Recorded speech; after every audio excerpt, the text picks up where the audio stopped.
네, 오늘 아침에는 구약성경 출애굽기 17장 1절부터 읽겠습니다. 제가 읽겠습니다. 이스라엘 자손의 온 회중이 여호와의 명령대로 신광야에서 떠나 그 노정대로 행하여 르비딤의 장막을 쳤으나 백성이 마실 물이 없는지라 백성이 모세와 다투어 가로되 우리에게 물을 주어 마시게 하라. 모세가 그들에게 이르되 너희가 어찌하여 나와 다투느냐? 너희가 어찌하여 여호와를 시험하느냐? 거기서 백성이 물에 가라매 그들이 모세를 대하여 원망하여 가로되 당신이 어찌하여 우리를 애굽에서 인도하여 내어서 우리와 우리 자녀와 우리 생축으로 목말라 죽게 하느냐? 모세가 여호와께 부르짖어 가로되 내가 이 백성에게 어떻게 하리이까? 그들이 얼마 아니면 내게 돌질하겠나이다. 여호와께서 모세에게 이르시되 백성 앞을 지나가서 이스라엘 장로들을 데리고 하수를 치던 내 지팡이를 손에 잡고 가라. 내가 거기서 호렙산 반석 위에 너를 대하여 서리니 너는 반석을 치라. 그것에서 물이 나리니 백성이 마시리라.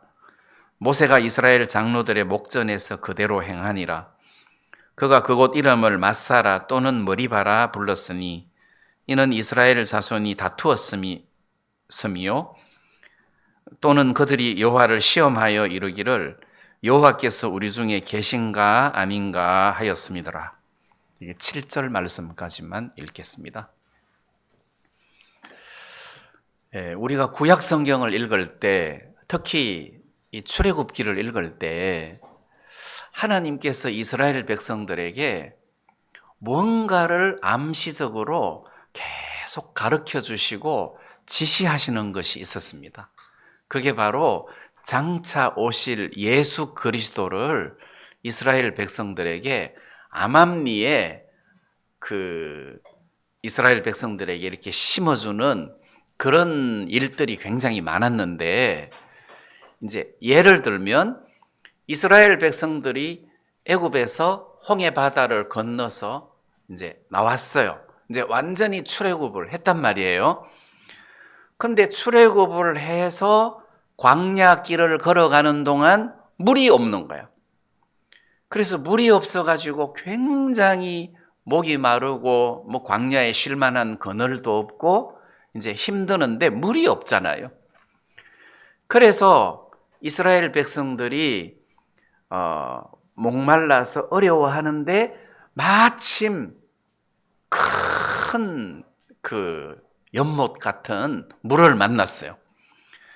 그래서 큰 연못 같은 물을 만났는데 갈증을 해결할 수 있는 얼마나 좋은 물이에요. 그래서 막 백성들이 뛰어들어가서 물을 마셨는데 물이 너무 써서 마실 수가 없는 거라. 그래서 물이 써서 마실 수가 없나, 어떤 물이길래 했는데, 보통 그런 물들은 그 일대에 소금기가 많이 있어가지고 말하자면 소금물이라. 그리고 고여 있어가지고 그 물이 오염돼서 썩고 짜고 해서 갈증이 심한 사람들에게는 마실 수가 없는 거예요. 그래서 백성들이 목을 축이려고 생각을 했는데 알고 보니까 마실 수가 없잖아요. 그래서 하나님을 원망을 했단 말이에요. 그때 모세도 하나님 앞에 자기들의 형편을 이야기하고 은혜를 구하니까 그때 하나님께서 모세에게 한 나무를 지시하셨어요. 한 나무를 보여줬단 말이에요. 그러니까 저 나무를 물에다가 집어넣으면 그 물이 달아질 거다. 그래서 하나님이 한 나무를 지시하셨다. 그래서 그 물이 쓴물이라고 해서 그 지역 이름을 마라라고 지었잖아요. 마라라는 뜻은 쓰다는 뜻이거든. 고통, 쓰다 이런 뜻인데 그 마라에 한 나무를 하나님이 지시를 하셨다. 저 나무를 집어넣어라. 그러면 물이 달아질 거다. 그래서 하나님이 지시하신 대로 그 나무 가지를 집어넣었는데 물이 달아졌다는 거예요. 그러면 하나님이 지시하신 것이 나무 가지인데 앞으로 메시아가 와서 이 썬 인생 속에 들어가면 그 인생이 달라질 거다. 마실 수 없는, 그리고 더러운 죄인에게 이 메시아가 들어가면 그 사람이 변화가 되고 의롭게 될 것이다. 자, 이것을 그림자로 보여주는 거란 말이에요. 그래서 하나님이 예수님을, 메시아를 직접 대놓고 이야기하지는 않으셨지만 한 나무 가지를 지시하시는 것을 통해서 이 가지가 물 속에 들어가니까 물이 달아져 가지고 목마른 사람들을 목을 시원하게 해주더라. 이분은 바로 마라의 썬물은 우리 인생이다. 나오미가 모압에 가서 쫄딱 망하고 돌아와서는 나를 나오미라 부르지 말고 마라라 하라. 그래서 이 마라라 하라. 내 인생은 이제 모든 것을 잃었다. 내 인생은 너무 쓰다. 고통스럽다. 힘들다. 나는 저주받을 수밖에 없는 죄인이다. 자, 이런 상황에서 보아스가 들어오니까 모든 문제가 다 해결됐잖아요. 마찬가지로 이런 그 불행한 인생에게 예수 그리스도가 들어오면서 마라의 썬물과 같은 인생이 달콤한 인생으로 변화가 됐다는 거죠. 그러면 썬물이 노력을 해서 변화가 되는 것은 아닌 거죠. 자체가 노력을 해서 달콤한 물이 되는 것이 아니라 하나님이 지시하신, 무조건 아무나 집어넣어야 되는 게 아니고 하나님이 지시하신 그 나무를 집어넣었는데 그 물이 달아지더라. 그래서 성경에서 하나님이 지시하신 한 분이 있는데 그분은 바로 메시아이신 예수 그리스도다. 그래서 하나님은 이스라엘 백성들에게 암암리에 자꾸 메시아, 예수님을 계속 이렇게 소개를 시켜주고 있단 말이에요. 그 다음에 이제 이스라엘 백성들이 광야 생활을 할 때 민수기 21장에는 길로 인하여 백성들의 마음이 상하니라. 그래서 하나님을 원망하니까 하나님이 불뱀을 보냈잖아요.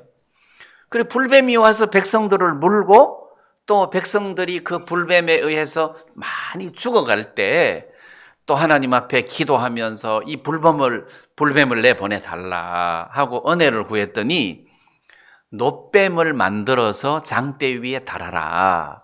그 놋뱀을 쳐다보는 사람은 다 살 것이다. 이랬단 말이에요. 놋뱀을 쳐다본 즉 살리라.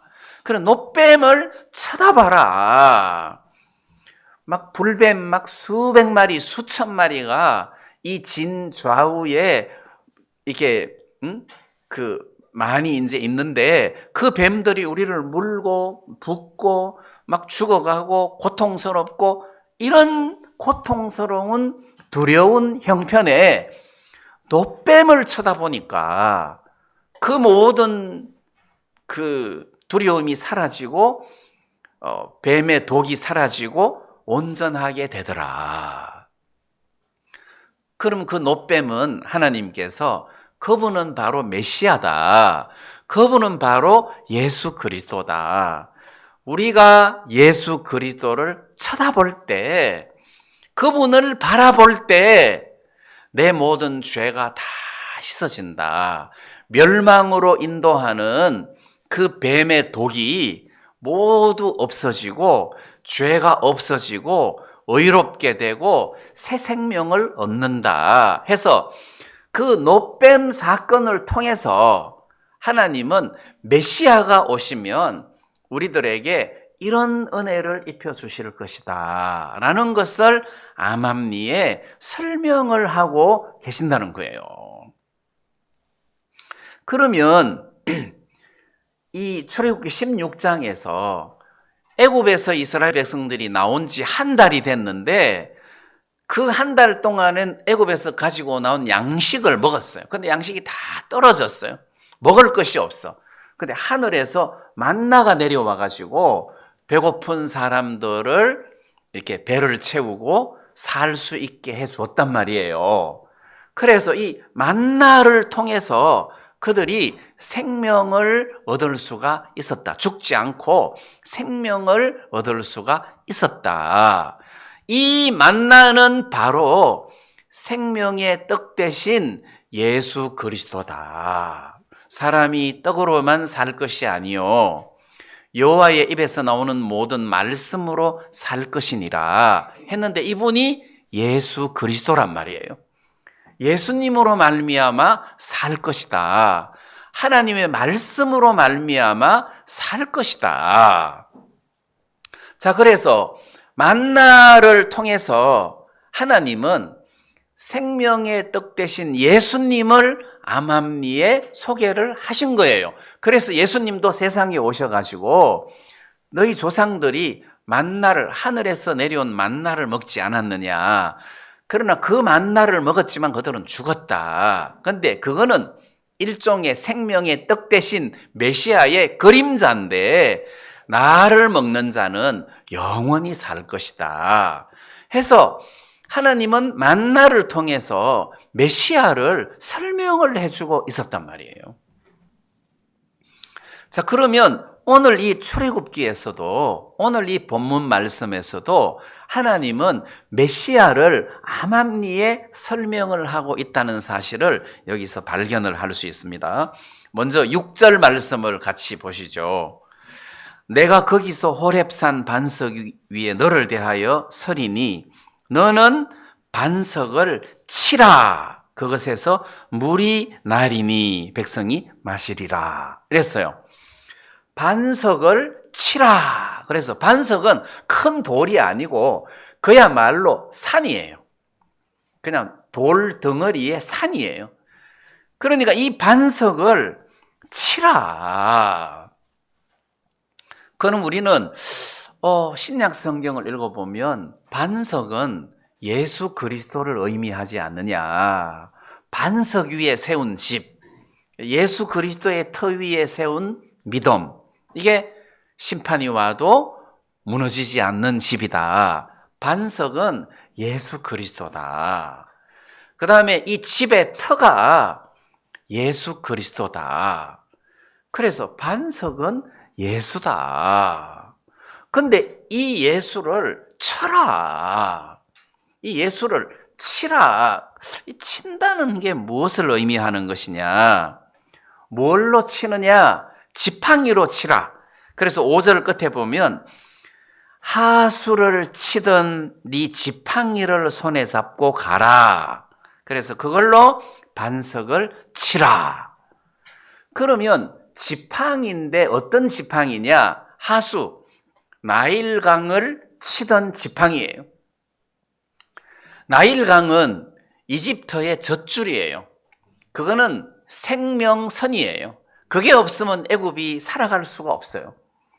그래서 나일강을 쳤다는 것은 애굽을 심판했다는 뜻이에요.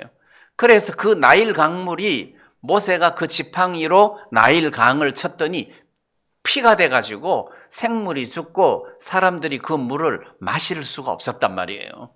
심판이에요.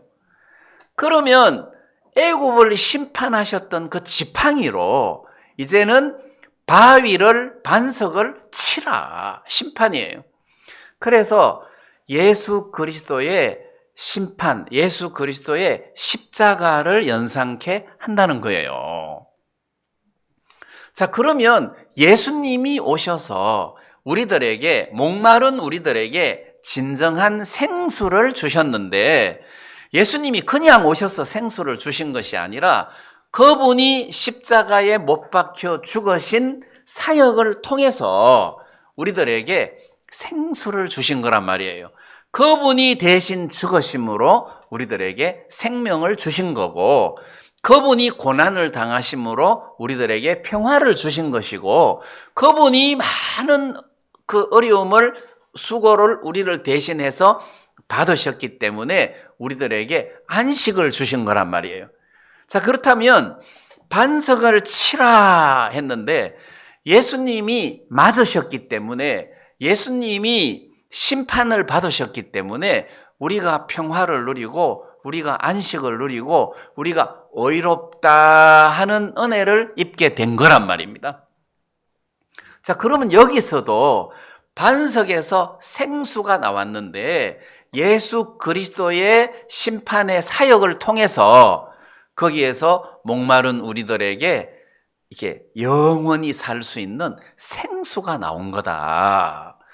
자, 그러면 하나님은 모든 사건들을 통해서 메시아에 대한 모습들을 동서남북 사방팔방 각도에서 메시아는 이런 분이다, 메시아는 이런 분이다, 이런 것들을 우리들에게 설명을 해주고 있단 말이에요. 유월절 어린 양을 통해서 이 유월절의 어린 양은 곧 십자가에 못 박혀 죽으실 예수 그리스도를 설명하는 것이다. 그 유월절 양을 통해서 예수님을 가르쳐 주시고, 또 가나안 땅에 들어가면 도피성을 만들어라. 요단강 오른쪽에 3개, 왼쪽에 3개, 6개의 도피성을 만들어서 그들로 하여금 생명을 구하게 하라 해서 그 도피성도 바로 예수 그리스도다. 죄를 지은 사람이, 죽을 수밖에 없는 사람이 그 도피성 안으로 들어가면 산다는 거죠. 마찬가지로 우리도 죽을 수밖에 없는 죄인인데 예수 안으로 들어가면 산다는 거지. 더 이상 우리를 저주할 수 없고 죽일 수 없다는 겁니다. 예수 안으로 들어가면 거기에 진정한 평화가 존재한다는 것이죠. 심판이 없다는 거예요. 그래서 구약 성경에는 예수라는 말이 없지만 예수님에 대한 이야기가 굉장히 많다는 겁니다. 그러면 하나님께서 왜 우리들에게 예수에 대하여 아주 자세하게 설명을 해주고 계시느냐? 신약 성경에 와서 하나님이 세상을 이처럼 사랑하사 돈을 주셨으니, 그럼 얼마나 좋아요? 하나님이 우리를 사랑하셔서 전부 다 막 돈을 막 수십억씩 주고 그러면 얼마나 좋아요. 근데 하나님이 우리를 사랑하셨는데 왜 돈을 안 주십니까? 하나님이 우리를 사랑하셔갖고 권력을 주시면 얼마나 좋아요. 전부 다 막 장관 자리, 막 판사 자리, 무슨 무슨 자리 하고, 권력을 다 하나씩 주시면 떵떵거리고 살면서 얼마나 좋아요. 근데 하나님이 우리를 사랑하셨는데 전지전능하신 분인데 권력을 안 주시고 돈을 안 주시고 부귀 영화를 안 주시고 예수님을 주셨다는 거죠. 그 만약에 권력을 주었으면 그 권력으로 구원받을 수 있습니까? 부귀 영화를 주었으면 그 부귀 영화로 구원을 살 수 있습니까? 안 된단 말이에요. 그건 뭡니까? 가장 중요한 것은 부귀 영화나 권력이 아니고 구원이라는 거죠. 우리 인생에게 있어서 가장 중요한 것은 그 영혼의 구원이다. 영혼의 구원이다. 그래서 우리를 구원하기 위하여는 우리에게는 방법이 없고 능력이 없기 때문에 우리 영혼을 구원하실 분은 오직 예수님 뿐이라는 거잖아요. 그래서 하나님은 우리를 구원하시기 위하여 예수님을 보내셨고 우리를 사랑하셨기 때문에 메시아 예수님을 우리들에게 주셔서 우리 영혼을 구원하게 하신 것이다. 자, 그런데 여기서 예수님이 우리를 구원을 하셨는데 구원하신 것만으로 끝낸 게 아니라는 거예요. 예를 들면 6월절 어린 양이 죽어가지고 피를 흘렸는데 그 피를 대문, 문 좌우 설주와 임방에 그 피를 바르면서 하나님의 심판이 그 집에 임하지 않고 지나가게 했잖아요. 하나님의 심판이 넘어가게 했단 말입니다. 그 피가 하나님의 심판이 그 집안에 못 들어오게 했다는 거죠. 구원이죠. 그 다음에 그 어린 양의 고기를 구워서 먹어라. 밤에 그 고기를 구워 먹어라. 이제 광야 생활을 하게 될 텐데 양식이 된다는 거죠. 여행의 양식이 된다. 그러면 예수님의 피는 우리를 구원하셨고 예수님의 몸은, 살은 우리가 인생을 살아가는데 에너지 역할을 해준다는 거예요.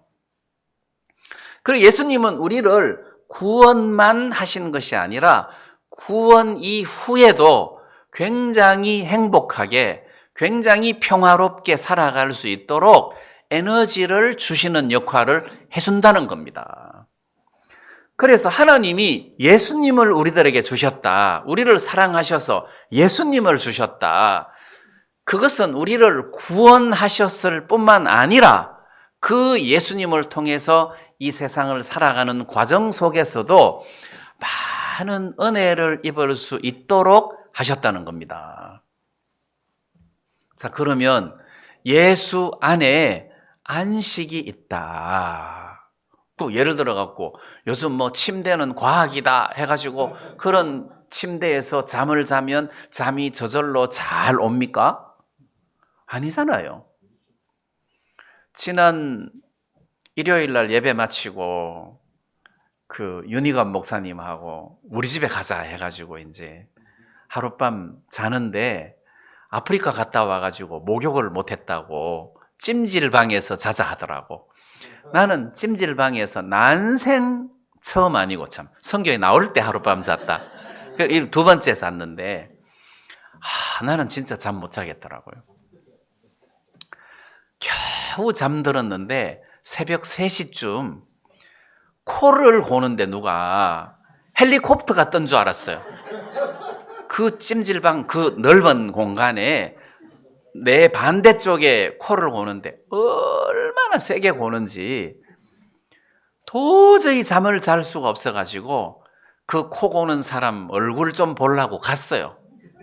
근데 희미한 그 등불을 밑에서 근데 막 완전히 퍼져가지고 너무너무 잘 자는데 내가 진짜 존경스러운 사람은 그 옆에서 같이 자고 있는 친구예요. 그 상황에서 그 친구도 코는 안 고는데 깊이 잠들어 있더라고요. 그 바닥이 얼마나 딱딱해요. 그건 에이서 침대도 아니고. 그런데도 잠을 잘 자는 사람이 있는가 하면 무슨 뭐 좋은 침대에서 잔다고 해서 뭐 잠이 저절로 잘 오는 거 아니잖아요. 무슨 말씀을 드리고 싶으냐 하면 무슨 행복이나 안식이나 즐거움이나 평화나 이게 예수 안에 있는 거예요. 막 태국 한 보름 여행 갔다 오면 행복합니까? 그럼 태국 사람 다 행복하겠네? 거기서 사는데 그렇지 않다는 거예요. 어디 뭐 관광을 간다고 해서 행복한 게 아니라 맛있는 음식을 먹는다고 행복한 게 아니라 진짜 행복한 것은 예수 안에 있는 것이고 주님이 우리들에게 그 마음을 주어야 행복한 거예요. 주님이 주어야 쉼이 생기는 거고 주님에게 기쁨이 있는 거고 주님에게 위로가 있는 거고 평화가 있는 거지. 이 세상에 어디에 평화가 있습니까? 예수님이 우리들에게 평화를 주지 않으시면 우리는 평화를 누릴 수가 없다. 자, 그러면 목마를 때, 영혼이 목마를 때 누구를 쳐다봐야 되겠어요? 예수님. 환난이 찾아왔을 때 우리가 누구에게 찾아가야 되겠어요? 예수님. 우리가 배가 고플 때 누구를 찾아야 되겠어요? 예수님. 우리 영혼의 문제가 있을 때 예수님을 바라보는 것 말고는 길이 없는 거예요. 그래서 하나님이 우리들에게 예수님을 주신 거예요. 2차 대전 때 독일군이 이 터널을 공격해서 이 터널을 무너뜨리려고 할 거다. 보급로가 지나가는 곳인데 보급로를 차단하기 위해서 이 터널을 무너뜨리려고 한다. 그래가지고 보초를 세웠어요. 터널 입구 이쪽에 하나 저쪽에 하나 두 명이 보초를 서는데 한 명이 보초를 서면서 야, 이 독일군이 쳐들어올 텐데 그러면 나는 여기서 죽는다. 뭐 우리 아군 편에서 지원을 해준다 하더라도 나는 죽을 수밖에 없다. 내가 죽으면 아직 내가 구원을 못 받았는데 이 많은 죄를, 기독교 국가잖아. 아니 그 사람들은 어려서부터 이제 기독교 영향을 많이 받아가지고 그래서 굉장히 슬픔에 찼어요. 근데 반대편에서 군인이 죽는구나. 내가 오늘 죽더라도 나는 구원을 받았으니까 천국 갈 수 있어. 예수님이 십자가에서 흘리신 그 보혈이 내 모든 죄를 씻으셨어. 그 보혈이 아니었더라면 해서 십자가 보혈 이걸 생각하고 내가 오늘 죽더라도 나는 주님 앞에 갈 수 있으니까 너무 좋다 그러고 보혈 하고 있는데 중대장이 순찰을 돈 거야. 멍청하게 멍 때리면서 예수님 십자가를 생각하고 있는데 야, 너 뭐해? 그러니까 놀래가지고 충성, 우리식으로 하면 충성해야 되는데 보혈! 그랬단 말이에요. 보혈! 그러니까 그게 터널을 타고 반대편에 해롱해롱하고 있는 군인한테 보혈이 딱 들렸어요. 그때 그렇지, 보혈로 죄사함을 받는 거지 해서 이 사람이 구원을 받았어요. 그래가지고 보혈, 그러면 내가 이 말씀을 드리는 것은 여러분들이 어려울 때 보혈하고 한번 과음 질러 보라는 거죠. 거기에 해답이 들었다는 거예요. 마라의 썬물도 한 나무 가지에 의해서 보혈에 의해서 달아지듯이 보혈에 의해서 내 모든 문제가 해결되는 것 아니냐는 겁니다. 그래서 하나님이 우리들에게 예수님을 주신 것이다. 그 구약성경 히스기야 왕 이야기가 이사야서에 잘 나오는데 죽을 병에 걸렸다가 살아났어요. 15년 생명을 하나님이 더 연장시켜 주셨어요. 그때 히스기야가 하나님 앞에서 기도한 내용 중에 보옵소서 내게 큰 고통을 더하신 것은 내게 평안을 주려 하심이라. 그리고 하나님이 왜 내게 이런 큰 고통을 더하셨는가 하고 알고 보니까 내게 평안을 주려 하심이라. 이 사람 왕이에요.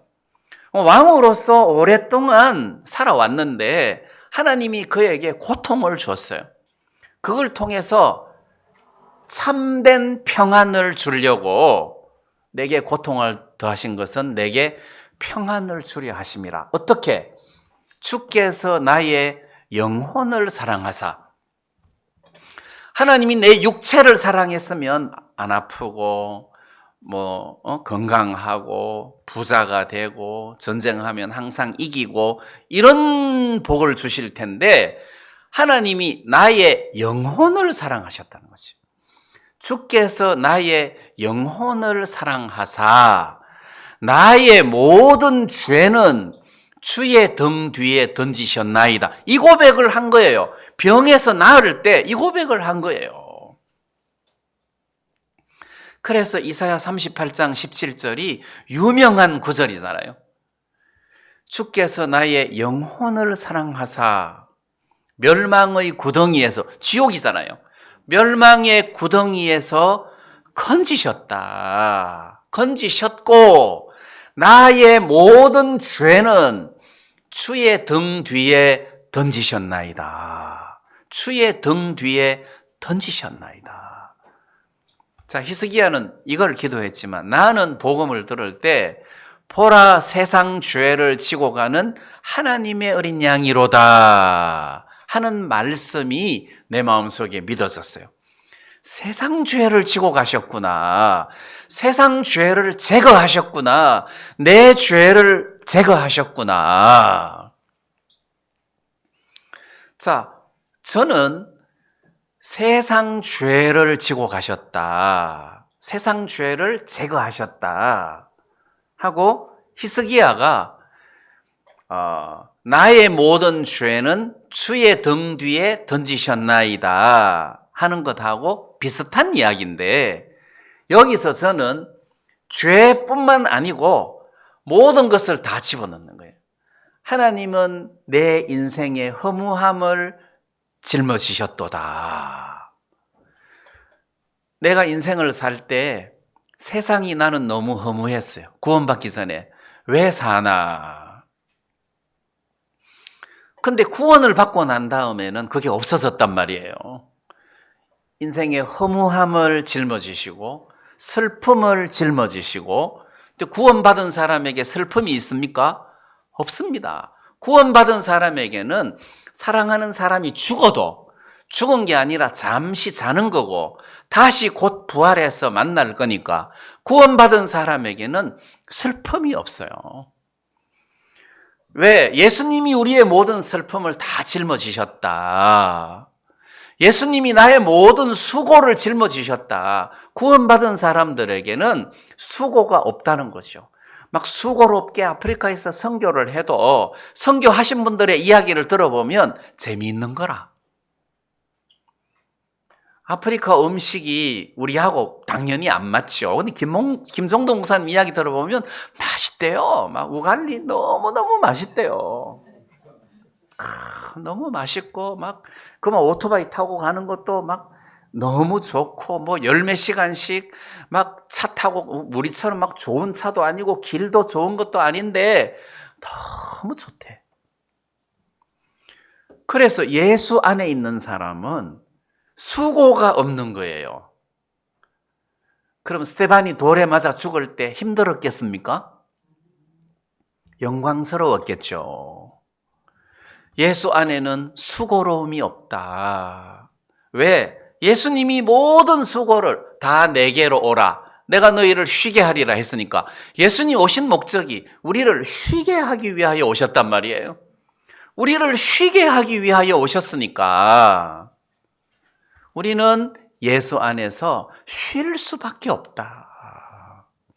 그래서 하나님이 우리들에게 예수님을 계속 지시하시는 거예요. 예수가 해답이다. 복음이 해답이다. 말씀이 해답이다. 그래서 우리에게 쉼이 없을 때 말씀이 없어서 쉼이 없는 거잖아요. 우리에게 문제가 해결이 안 될 때 말씀이 없으니까 문제가 해결이 안 되는 거예요. 히브리서 10장 14절에서는 저가 한 제물로 거룩하게 된 자들을 영원히 온전케 하셨느니라. 영원히 온전케 하셨다. 내가 노력해서가 아니고 하나님이 한 제물이 되신 예수님을 통해서 우리를 영원히 온전하게 하셨다. 영원히 온전하게 하셨다. 자, 그렇기 때문에 제가 거듭 말씀드리지만 영원히 온전하게 하셨다는 그 온전함 속에는 나 구원받았다라는 내용뿐만 아니라 내 삶 속에서 모든 저주나 우환이나 슬픔이나 수고를 제거하셨다를 포함시켜서 믿으셔야 된다는 거죠. 그래, 주님이 나를 온전하게 하셨어. 나는 항상 기뻐하고 즐거워하고 항상 안식하고 소망 안에서 살 수밖에 없어. 그런 의미란 말이에요. 자, 여러분 한번 보세요. 여기 나환자가 하나 있다고 합시다. 불쌍하죠? 나 환자가 있어요. 아직 병이 진행 중이라고 합시다. 나 환자예요. 손에서 고름이 나와요. 그래서 건강한 우리하고 같이 있을 수가 없어요. 항상 격리된 생활을 해야 돼요. 근데 그분이 구원을 받았다고 해봐요. 나 환자지만 구원을 받았다면 그 사람이 불쌍하냐? 아니라는 거죠. 이거 목사님도 나 환자 돼봐요.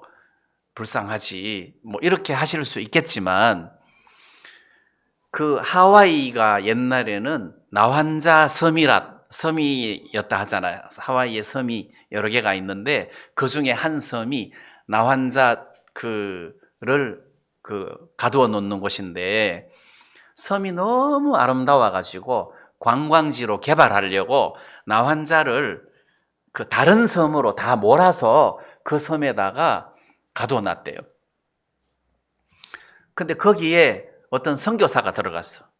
복음을 이야기했어. 안 믿어. 왜냐하면은 당신은 멀쩡하기 때문에 예수를 믿고 구원을 받아도 행복하지만 우리처럼 나 환자면 구원받아도 행복해질 수가 없다. 나 환자인데 어떻게 행복하겠냐. 그래서 이게 복음을 안 받아들이는 거예요. 그래서 이분이 하나님 앞에 기도하기를 하나님 나 환자 되게 해 주십시오. 이렇게 기도했어요. 나 환자 되게 해 주십시오. 나 환자하고 같이 섞여서 같이 살고 복음 전하고 막 이렇게 하는 동안에 어느 날 나 환자가 됐어요. 그때 나는 나 환자가 됐다. 그러면서 막 너무너무 기뻐하면서 그 사람들한테 말씀을 전했다고 하잖아요. 하나님의 뜻에 의해서 나 환자가 되기도 하고 하나님의 뜻에 의해서 그 원주민들 텀에 끼어가지고 이런저런 고생을 해가면서 복음을 전하는 그런 경우도 있고 한데 그 위치에 있는 사람들은 수고라는 것도 모르고 고통이라는 것도 모르고 예수 안에는 그런 것이 없으니까. 그래서 저는 형편이 문제가 아니라는 거죠. 마라에 있어도 나무 가지가 있으면 마라가 아니고 나오미가 된다는 것이죠. 나무 가지가 있으면. 그래서 우리가 형편이 어떠냐? 내가 사마리아 여자처럼 목이 마르다. 근데 생수 대신 예수님이 계시면 문제가 안 된다는 거죠. 내가 사흘 동안 아무것도 못 먹었다. 덜해서 사 먹을 때도 없고 나는 양식도 없고 난 배가 고프다. 근데 예수님이 계시면 문제가 안 된다는 뜻이잖아요. 그래서 우리 삶 속에서 해답은 예수다. 복음이고 말씀이다. 그래서 하나님이 우리들에게 예수님을 이 세상에 보내신 것이다. 그래서 이스라엘 백성들에게 음으로 양으로 계속 메시아에 대한 이야기를 백성들에게 하고 있는 거예요. 그래서 우리들은 이런 구약 성경에 나타난 예수님에 대한 특성이죠. 이분은 양식도 되고 생수도 되고 피난처도 되고 이분은 내 모든 것들을 단번에 살게 하는 능력도 되고 그래서 신약 시대에 살고 있는 우리들은 예수님이 이런 분이구나 해서 예수 앞으로 가면 모든 문제가 해결이 된다 해서 예수님을 하나님이 우리들에게 선물로 주신 것 아니에요. 자, 우리가 이런 하나님의 뜻을 정확하게 알고 예수 앞으로, 복음 앞으로, 또 말씀 앞으로 나가서 큰 힘을 얻고 위로를 받으셨으면 좋겠습니다. 그 다음에 이제 17장 1절 말씀부터 또 차근차근 보겠습니다. 이스라엘 자손의 온 회중이 여호와의 명령대로 신광야에서 떠나 그 노정대로 행하여 르비딤의 장막을 쳐서나 백성이 마실 물이 없는지라. 자, 이스라엘 백성들이 길을 가는데 자기들이 가고 싶은 대로 가는 것이 아니라 구름 기둥과 불 기둥이 인도하는 대로 갔단 말이에요. 그러니까 하나님이 인도하는 대로 간 거 아니에요. 내 멋대로 간 게 아니고 그게 노정이에요. 노정대로 하나님이 끄는 대로 갔는데 왜 물이 없냐 이 말이에요. 왜 하나님이 지시하시는 대로 가는데 왜 물이 없냐. 그래서 왜 구원받았는데도 내 삶은 하나도 안 변하고 왜 이렇게 늘 어려움이 많고 슬프냐, 뭐 이런 그 원망하고 똑같죠. 물이 없는 거라. 자, 그럼 첫째 우리가 생각해야 될 것은 하나님이 인도하셨는데 구름 기둥과 불 기둥이 인도하여서 가는데 왜 마라의 썰물이 나오고 왜 이렇게 르비딤에 물이 없는 광야가 나오냐. 여기 하나님의 뜻이 있겠다. 틀림없이 이 일을 통해서 우리들에게 실물적인 교훈을 주시려고 체험 학습을 하시는구나. 이렇게 생각을 하고 좀 기다려야 되는데 이스라엘 백성들이 그게 없는 거예요. 이게 구름 기둥과 불 기둥이 우리를 이런 건 하나도 없고 그냥 물이 없다 이것이. 물이 없다. 우리 이제 죽는다. 이 짐승이고 어린 자식이고 물이 없어서 죽는다. 죽게 생겼다. 이것만 보는 거예요. 그 다음에 또 하나, 하나님이 보이는 게 아니라 이 애굽이 보이는 거예요. 자, 뒤에 보면 3절 뒷부분에 보면 우리를 애굽에서 인도하여 내어서 우리와 우리 자녀와 우리 생축으로 목말라 죽게 하느냐. 요 말씀을 가만히 읽어보면 그 좋은 애굽을 놔두고 왜 우리를 물이 없는 이곳까지 끌고 왔느냐 이런 의미예요. 그러니까 이제 마음에서 애굽의 이미지가 안 지워지는 거예요. 애굽의 이미지가 안 지워지는 거라. 홍해바다 앞에서도 애굽에 매장지가 없어서 이 광야로 우리를 끌어내어서 여기서 죽게 하느냐. 이게 애굽. 그리고 또 그 길로 인하여 백성의 마음이 상했을 때도, 그리고 또 배고플 때 왜 우리가 애굽에 있을 때 값없이 뭐 생선과 외와 부추와 마늘과 뭐 수박을 먹은 것이 생각나거늘, 그거 이제 애굽을 그리워하는 거라. 이게 애굽의 이미지에서 못 벗어나는 거예요. 육신적인 그리스도인의 그림자 아니에요. 이제 구원을 받았으면 자꾸 하늘이 생각나야 되고 예수 그리스도 이야기가 입에 나와야 되고 예수 안에 있는 생수, 생명의 떡 막 이런 게 이제 막 나와야 되는데 자꾸 세상이 나온다는 거죠. 저도 어떤 때는 하나님, 나 평생 복음과 함께 이렇게 살았는데 내 삶은 이렇고 내 밑에 동생은 아직 구원도 안 받고 강팍하고 그런데 너무 잘 사는 거라. 너무 잘 사는 거라. 하나님 이게 뭡니까?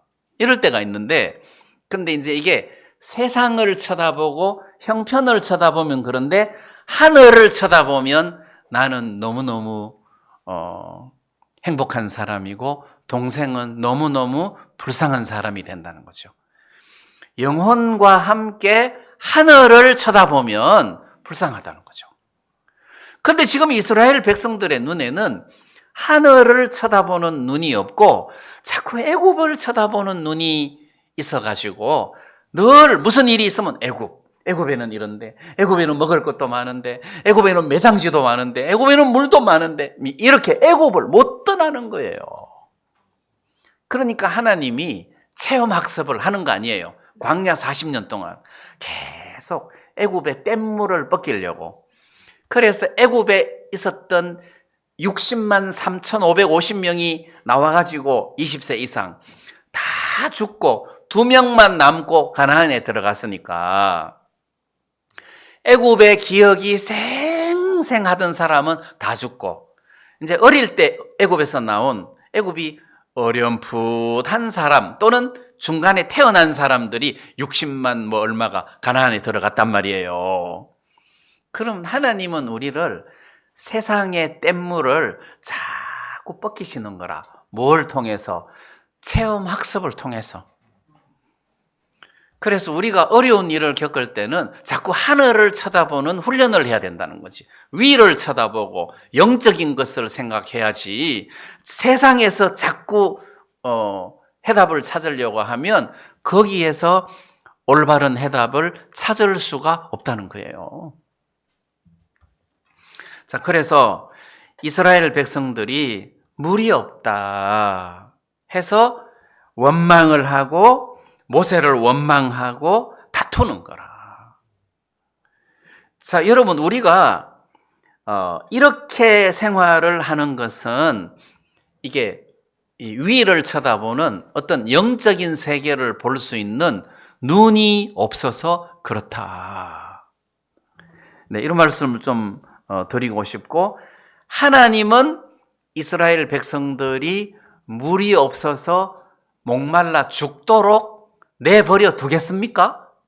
아니죠. 하나님은 지금 반석 밑에 어마어마한 생수를 묻어놓고 이 반석을 통해서 생수가 나오도록 다 준비하고 계획하고 계시는데 이스라엘 백성들 눈에는 이게 안 보이는 거예요. 백성들 눈에는 이게 안 보인다. 그래서 하나님은 우리로 하여금 예수 그리스도를 밝히 볼 수 있는 눈을 계속 띄어나간다는 겁니다. 사도 바울이 갈라디아 교회 사람들에게 한 구중 중에 하나가 뭡니까? 어리석도다 갈라디아 사람들아, 예수 그리스도께서 십자가에 못 박힌 것이 밝히 보이거늘 누가 너희를 꾀더냐, 이렇게 했단 말이에요. 어리석도다, 예수 그리스도께서 십자가에 못 박힌 것이 밝히 보이거늘, 그러니까 사도 바울 눈에는 예수님의 십자가에 못 박힌 것이 늘 환하게 보인다는 거죠. 저 십자가에 내가 죽었다. 그 십자가에 내 죄가 같이 못 박혀 죽었다. 내 슬픔도 죽었다. 내 불행도 저기에 못 박혀 죽었다. 이런 것이 바울의 눈에는 환하게 보였다는 거죠. 이게 영적인 사람이에요. 그런 십자가가 안 보이고 자꾸 나만 보이면 그거는 육신적인 사람이라고 할 수밖에 없겠죠. 지난주인가 그 특송을 누가 하실 때 슬픔 많은 이 세상도 초막이나 궁궐이나 내 주 예수 모신 곳이 그 어디나 하늘나라. 그러니까 이제 십자가가 보이는 사람은 초막이든지 궁궐이든지 괜찮은 거예요. 초막도 괜찮고 궁궐도 괜찮아. 근데 십자가가 눈에 잘 안 보이는 사람은 궁궐은 너무너무 좋고 초막은 너무너무 싫은 거라. 근데 우리 구원받은 사람은 믿음으로 초막에서도 하늘나라, 궁궐에서도 하늘나라가 보여야 된다는 거죠. 그 어디나이기 때문에 어디서든지 거기서 십자가를 바라보고 거기서 소망을 찾고 거기서 평화를 누리고 거기서 위로를 받아야 된다는 거죠. 십자가를 통해서. 우리에게는 그것만이 해답이다. 그것만이 해답이다. 이스라엘 백성들이 우리가 애굽에 있을 때 참 좋았다. 우리가 애굽에 있을 때는 막 생선, 고기, 파, 부추, 마늘, 수박 막 이런 것을 먹었는데 광야에는 만나밖에 먹을 게 없다. 막 이제 이렇게 백성들이 하나님을 원망했는데 이스라엘 백성들 눈에는 구름 기둥과 불 기둥이 있어가지고 뭐 구름 기둥과 불 기둥이 그 이스라엘 백성들이 20세 이상 60세 이하가 60만 명이 넘었으니까 이 사람들이 다 결혼을 했다고 치고 애가 2명 있다고 치면 평균 줄 잡아도 240만이잖아요. 64, 24.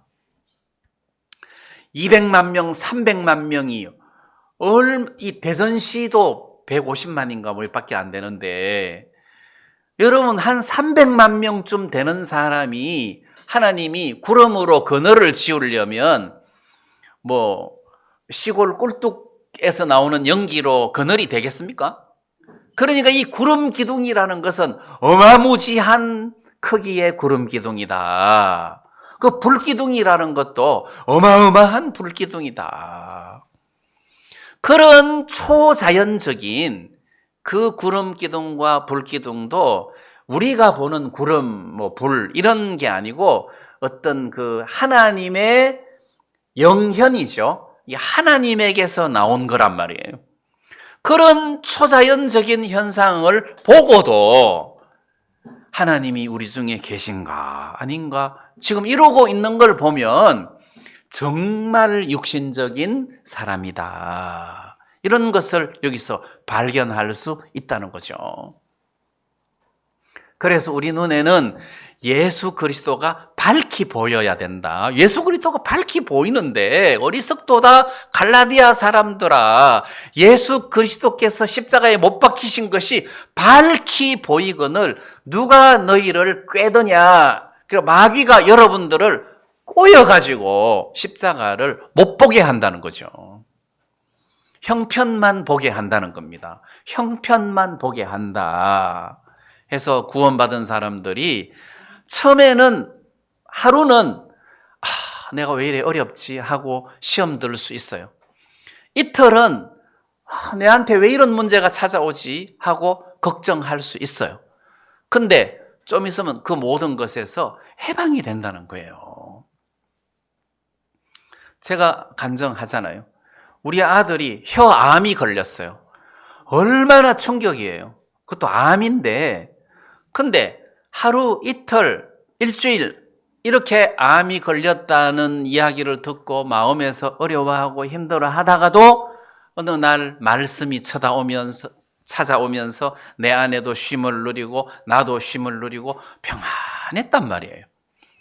수술도 잘 끝나고 하나님 은혜로 돈도 하나도 안 들고, 그게 내가 생각할 때 수술비, 입원비 합치면 줄잡아 2억은 될 텐데 돈도 하나도 안 들고 지금도 또 건강하게 잘 지내고 있는 걸 보면 구원받은 사람에게 십자가가 밝히 보이면 더 이상 죄가 나를 지배하지 못하고 슬픔이, 두려움이 나를 지배하지를 못한다는 거예요.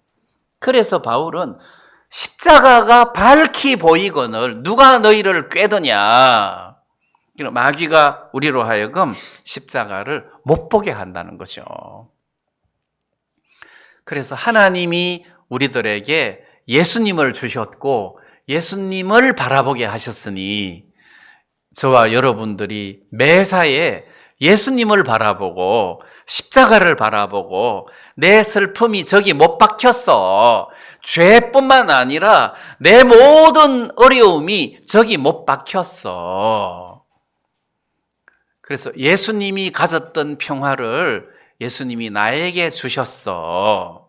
자, 이런 믿음으로 여러분들이 그냥 툭툭 털고 일어나서 정상적인 삶을 살아야 그게 믿음의 그리스도인이라는 거죠.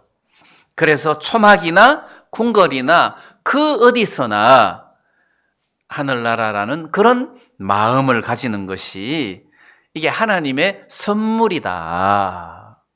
네, 이렇게 믿으시고 형편만 쳐다보지 말고 이 형편을 통해서 하나님을 심어주시려고, 그리스도를 심어주시려고 지금 나한테 체험학습 하시는구나, 이렇게 믿으시기 바랍니다. 그 뒷부분 7절 말씀해 보니까 뒷부분에 여호와께서 우리 중에 계신가 아닌가 하였음이더라. 자, 오늘 아침에도 하늘에서 내려온 만나 먹었어요. 그것도 신기한 거잖아요. 하늘에서 내려온 만나를 먹고 구름 기둥과 불 기둥도 보고 홍해 바다가 갈라지는 것도 경험한 지 얼마 안 됐어요. 네? 얼마 안 됐어요. 몇 달 안 됐단 말입니다. 홍해바다 갈라지는 그 광경이 얼마나 대단한 겁니까? 그리고 애굽에 있을 때 하나님이 재앙을 내리시는데 애굽에는 재앙이 찾아오지만 자기들이 살던 고센 땅에는 재앙이 안 오는 거야. 애굽 땅에는 막 우박이 쏟아져 가지고 농작물이 사람이 짐승이 맞아 죽고 하는데 고센 땅에는 하늘이 멀쩡한 거라. 야, 어떻게 이렇게 신기할 수가 있지? 그런 10가지 재앙을 맛보고도 홍해바다 갈라지는 것도 보고 오늘 만나도 먹고 했으면서도 하나님이 우리 중에 계신가 아닌가 하였음이라 하니까 우리가 봐도 이상하다. 진짜 육신적인 사람이다. 이런 생각이 들잖아요.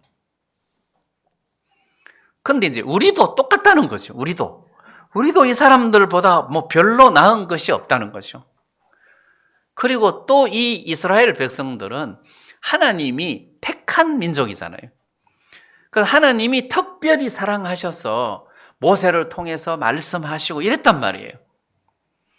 자, 이런 특별한 은혜를 입은 백성임에도 불구하고 좀 어려우면 하나님이 우리 중에 계신가 아닌가 하였습니다. 이렇게 이제 해롱해롱 하는 것을 보면 때때로 우리도 이럴 때가 있구나. 하나님이 우리 중에 계신가 아닌가가 아니라 하나님이 계신다는 거죠. 그러면 하나님이 우리 중에 계신다는 것을 우리가 어떻게 믿습니까? 느낌으로 믿어서는 안 됩니다. 느낌으로 요즘 내 삶이 막 하는 일마다 너무너무 잘 돼. 그러니까 하나님이 함께 계셔. 그러면 안 되는 거예요. 느낌으로 하면은 안 되고 말씀으로 해야 되는 거예요. 말씀으로 하나님이 나와 함께 계신다. 나와 함께 계신다는 말씀이 얼마나 많습니까? 특히 고린도전서 3장 16절에서는 너희가 하나님의 성전인 것과 하나님의 성령이 너희 안에 거하시는 것을 알지 못하느냐. 하나님의 성령이 너희 안에, 하나님의 성령, 그러니까 하나님이 우리 안에 계신다는 거지. 예수님이 우리 안에 계신다 이 말이에요. 하나님의 성령이 너희 안에 함께 하시는 정도가 아니라 우리 안에 살아 계신다. 그래서 말씀으로 확인하고 믿어야 된다는 거죠. 하나님이 나와 함께 계신다. 하나님이 나와 함께 계시는데 뭐가 문제가 되겠느냐. 이런 믿음을 가져야 된다는 거죠. 말씀에서 믿음을 찾는 겁니다. 요한복음에서는 예수님께서 내가 너희를 고아와 같이 버려두지 아니하리라. 내가 너희를 고아와 같이 버려두지 않는다. 챙기겠다는 거죠. 내가 너를 챙기겠다. 부모 노릇을 하겠다. 이런 뜻이잖아요. 보호자 노릇을 하겠다. 우리에게는 보호자가 계시는 겁니다. 구원받은 모든 사람들에게는 보호자가 계십니다. 하나님의 성령이 우리 안에 살아 계셔서 보호자 역할을 한다는 거죠. 그래서 보호자가 있으면 괜찮잖아요. 내가 양인데 목자가 보호자예요. 늑대가 나타났어요. 괜찮은 거예요. 늑대도 보고 보호자도 보면 이분이 알아서 하겠지 뭐 이렇게 생각해야지 벌벌 떨고 도망가고 그러면 안 된다는 거죠. 이스라엘 백성들이 우리 중에 여호와께서 우리 중에 계신가 안 계신가 하고 해롱해롱하고 있는 모습을 보면 우리도 이럴 때가 많다. 그런데 우리는 계신가 아닌가 해롱해롱 해야 될 것이 아니라 말씀을 근거해서 주님이 우리 안에 살아 계시고 우리를 버려두시지 않으신다. 보호자로서 항상 우리와 함께하고 계신다. 초막에 있을 때도 보호자가 계시고 궁궐에 있을 때도 보호자가 계시고 어느 곳에 있든지 간에 보호자가 계셔서 나와 함께 계신다는 사실을 믿는 거예요. 믿음으로 구원을 받고 죄사함을 받듯이 믿음으로 이분이 내 삶 속에서 역사하시는 것을 경험하는 겁니다. 그래서 이스라엘 백성들의 이런 모습을 보면서 우리도 이렇게 살 때가 많은데 이제는 실제로 예수 그리스도를 봤으니까 우리가 이렇게 살지 말고 믿음으로 살아야 되겠다 하는 이런 믿음을 가지시게 되기를 바랍니다. 네, 오늘 말씀 여기까지 드리겠습니다.